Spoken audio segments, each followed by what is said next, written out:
filho não se responde aos padrões chamados da normalidade, que é uma grande questão que eu já abordei nas palavras que eu referi. O que é ser normal?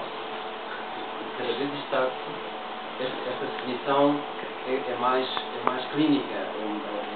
Eu tenho uma grande desconfiança, porque agora, por exemplo, se leva. Há um conjunto de coisas que está a acontecer. A família, que era uma família alargada, que tinha a bola de 30 ou 30, de uma maneira coletiva, já não existe. Há uma relação, uma família muito pequena, nuclear, que de repente é bombardeada por coisas que são uma espécie de padrões, de receituário. Há livros que dizem como é que o menino tem que ser não sei quantas vezes.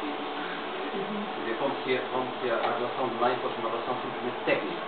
Vai um livro, sabe como é que o bebê está a chorar, eu vou como se fosse um manual de instruções, como se o menino não fosse uma entidade que está para além daquilo que só a mãe pode saber, o pai pode saber por razões que não sabe explicar. Então, o que está a acontecer, eu acho que eu vejo, por exemplo, gente que aproxima e que está a perguntar se é normal que a criança não arrote 2 minutos depois. E de repente isso é transformado num caso clínico. Por exemplo, os meninos que são tímidos, de repente